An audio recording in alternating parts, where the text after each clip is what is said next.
Hey everyone, today for another vlog, and today I want to talk about how great pleasure can get in the way of peace. So this comes from a quote from an article I read. I'm not sure if article is the right word, it's like a Substack post. I'm not sure what you would call that, but so it's a writer I've referenced many times now. So I need to catch a breath. I just come from like exercising, but somehow I'm still out of breath. So the quote was related. It actually comes from Ted Kaczynski from all people, but the article was written by Darren Allen, who I've referenced several times at this point. Um, and yeah, Ted Kaczynski mentions how life in the woods, he before he started going on his whole, anti-tech bombings and all that, he did live for a while in Montana in the wilderness, somewhat in the wilderness, not completely wild, but he developed his survival skills, and he lived much closer to nature, and he had to like hunt his food, I think, or something, or at least he was foraging for much of his food. So yeah, he was very much in tune with a more primitive lifestyle. Um, and what he talks about is how that type of lifestyle is very difficult, or much more difficult than even many of the pro primitive lifestyle, many of the people who are in favor of more primitive lifestyle would say, because I actually had to experience much of the hardships. But at the same time, he noticed how the type of work that was going on, even though it was much harder than what he was, used to in the more modern lifestyle, it was also significantly more fulfilling, and he didn't get this sense of like boredom after he was done. Like in the modern world, when once we're done with work, we get bored quite quickly, and people turn very quickly to the distractions. But Ted Kaczynski noted that he wasn't bored, or he was quite content just looking outside and listening to the wind and the birds, and just looking at the sun settle down. And he was quite content, and he noted that, and this is what the quote of this title comes from, that he didn't really seek pleasure in that type of lifestyle. He didn't feel bored either. Because he noted that great pleasure also gets in the way of peace, right? Just as in, and this is from my personal experience, it's no longer a quote, but it's no longer for them quote, but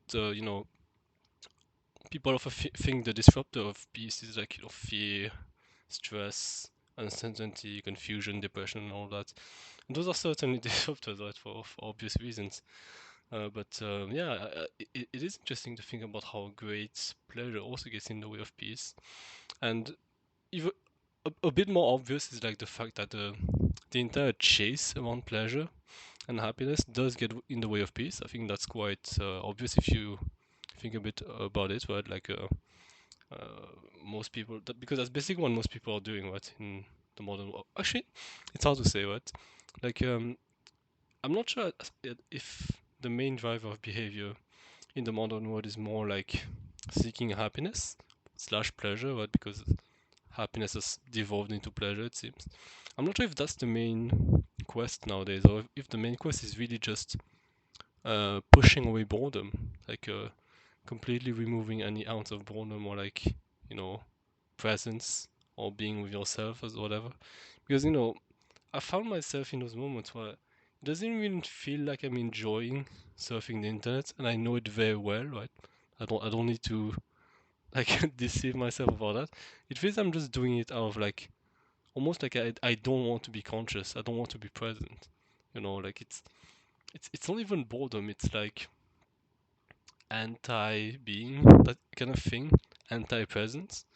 Um, yeah, maybe boredom is that. I don't know. I'm not sure. Boredom is a weird thing. I've never really figured out what exactly boredom is.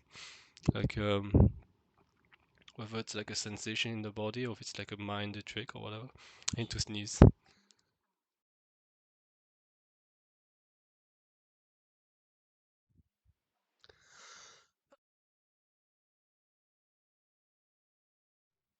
It was the kind of sneeze that doesn't come when you want it to happen, whatever. So yeah, boredom is a weird thing. I'm not sure what it is. I've never really figured out what exactly it is.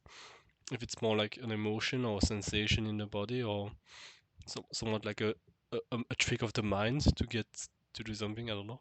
Interesting as a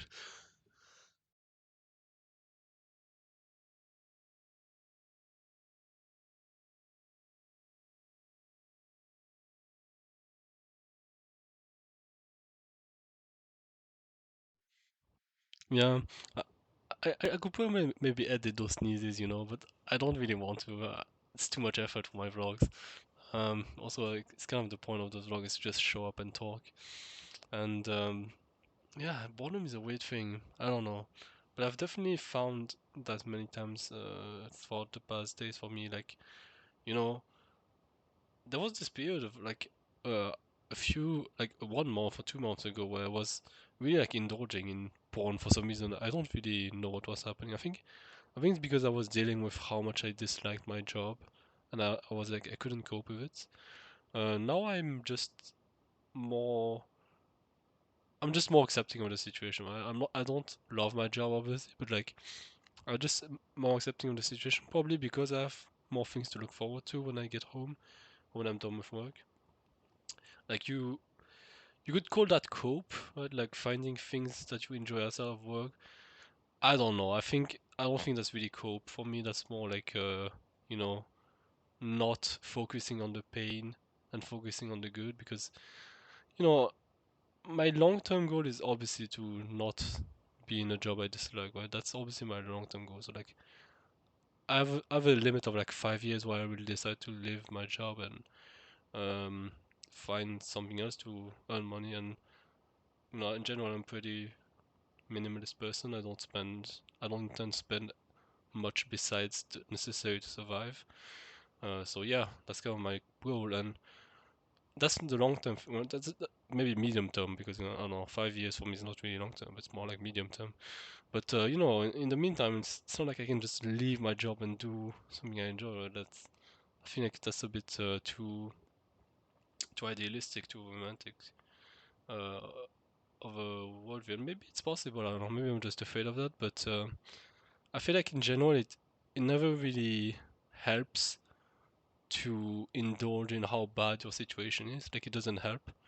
It doesn't help, and I wouldn't say it's really like a line of truth either, because even in like really bad situations, like it's often more of the amount of perception than anything real. Like my job is not bad. It's just not what my expectations are. Right? Like it's more of a mismatch between my expectations and my reality, rather than something being truly bad in my reality. Like if I was in a war zone, for example, I think it would be true that there would be something really bad, right? Like not something I can just not something I can just like feel good about with like some kind of mind trick, or you know a bit, maybe a better term would be perspective change or whatever. But okay, my job's not the worst. Like I get paid decent amount.